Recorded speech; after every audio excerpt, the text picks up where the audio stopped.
महाराष्ट्र के पूर्व मुख्यमंत्री पृथ्वीराज चौहान के ऑपरेशन सिंदूर पर विवादित बयान से बवाल मचा हुआ है। कांग्रेस नेता राजनीति में इतना गिर गए हैं कि भारतीय सेना के शौर्य पर भी सवाल उठाने लगे और तो और अपने बयान पर माफी मांगने से भी उन्होंने मना कर दिया है। रिपोर्ट देखिए।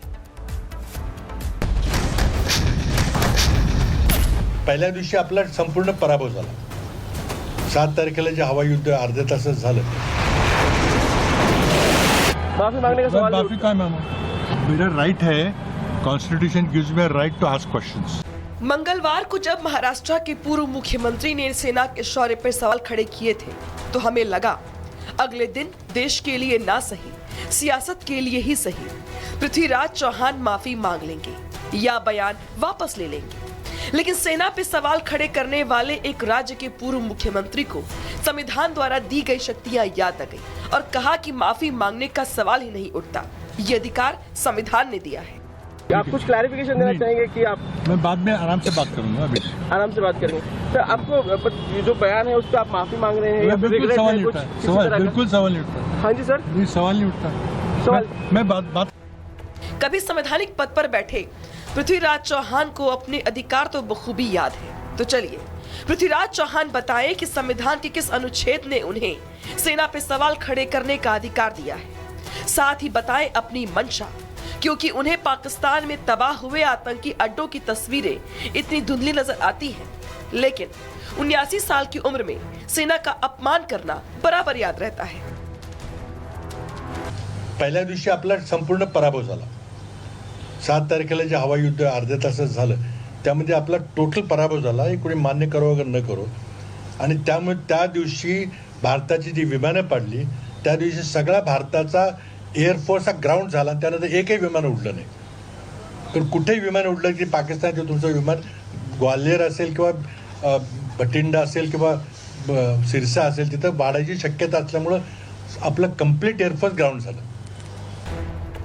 पृथ्वीराज चौहान को संविधान से मिले अधिकार तो बखूबी याद है, लेकिन ये भूल गए कि वो दुश्मन देश को मौका दे रही है वैश्विक स्तर पर भारत के खिलाफ प्रोपेगेंडा चलाने का, अलग अलग मंचों पर हिंदुस्तान के खिलाफ नैरेटिव फैलाने का। अब इसे 140 करोड़ देशवासियों का दुर्भाग्य क्यों ना कहा जाए, क्योंकि जिसे महाराष्ट्र जैसे प्रांत का मुखिया बनाए उसे अपने देश की सेना पर गर्व तो छोड़िए, सेना प्रमुख और एयर चीफ मार्शल की बातों पर भरोसा भी नहीं है। तभी तो 24 घंटे के अंदर एक बार फिर सेना पे उनकी ओर से सवाल खड़ा किया गया और माफी मांगने तक से इनकार कर दिया गया। जवान का अपमान किया सर, आपने सेना के जवान का अपमान किया सर। आप में से ये देख सकते हैं किस तरह से पृथ्वीराज चौहान है, जो कि जिस तरह से इनसे सवाल पूछा, सवाल को कुछ भी जवाब नहीं दिया। रिपब्लिक भारत ने जब कांग्रेस के कद्दावर नेता से सवाल करना चाहा तो कैमरे और माइक से मुंह चुरा कर भाग निकले। सेना के शौर्य पे सवाल खड़े करने वाले महाराष्ट्र पुलिस की सुरक्षा में अब जवाब देने के लायक नहीं है। पृथ्वीराज चौहान का ये हौसला यूं ही आसमानी नहीं, क्योंकि इनके नेता पहले भी कई बार ऑपरेशन सिंदूर और राफेल पे सवाल खड़े कर चुके हैं और अब इस बयान को लेकर भी कांग्रेस समाजवादी पार्टी के सांसद उन्हें कवर फायर देने में लग गए। प्रदेश के मुख्यमंत्री रहे, महाराष्ट्र के केंद्रीय मंत्री रहे, मैंने उनका ऐसा कोई बयान नहीं सुना है और जब तक मैं उनसे सुन न लूं मैं उस पर कोई प्रतिक्रिया नहीं दूंगा। जहाँ तक सिंदूर ऑपरेशन का मामला है, उसमें तो ये पूरी तरह से फेल हो गया और जो इस देश की जनता जानना चाहती है उसके बारे में आज तक कुछ नहीं बता पाए। लेकिन बीजेपी पृथ्वीराज चौहान के बयान को गद्दारी बता रही है। यह भाषण कि जब ऑपरेशन सिंदूर हुआ पहले ही दिन हम हार गए थे, अर्थात भारतवर्ष हार गया था, और ऑपरेशन सिंदूर के पहले ही दिन भारत की एयरफोर्स ग्राउंडेड हो गई थी। भारत के हमारे जो हवाई जहाज थे, लड़ाकू विमान थे, उनको स्ट्राइक डाउन कर गया था। मैं कहूंगा ये गद्दारी से भरा हुआ स्टेटमेंट है। ऐसा पहली बार नहीं है जब कांग्रेस के किसी नेता ने सेना का अपमान किया हो। नेता प्रतिपक्ष राहुल गांधी सदन में ऐसा बयान दे चुके हैं। बिहार चुनाव के दौरान वो सेना की जाति तक का जिक्र कर चुके हैं। कांग्रेस अलग अलग मौकों पर ऐसा बयान देकर न सिर्फ सेना का अपमान करती है, बल्कि विरोधियों को भी पलटवार करने का मौका देती है। और सबसे बड़ी बात तो ये कि बार बार ऐसे बयानों की मदद लेकर पाकिस्तान ऑपरेशन सिंदूर को लेकर दुनिया भर में अपना झूठ फैलाता है। Bureau report, Republic Bharat.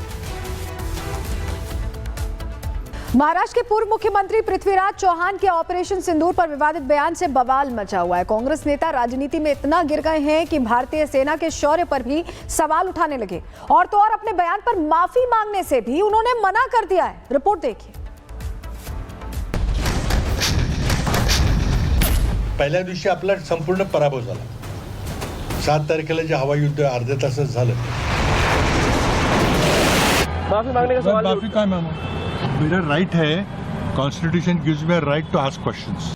मंगलवार को जब महाराष्ट्र के पूर्व मुख्यमंत्री ने सेना के शौर्य पर सवाल खड़े किए थे, तो हमें लगा अगले दिन देश के लिए ना सही, सियासत के लिए ही सही, पृथ्वीराज चौहान माफी मांग लेंगे या बयान वापस ले लेंगे।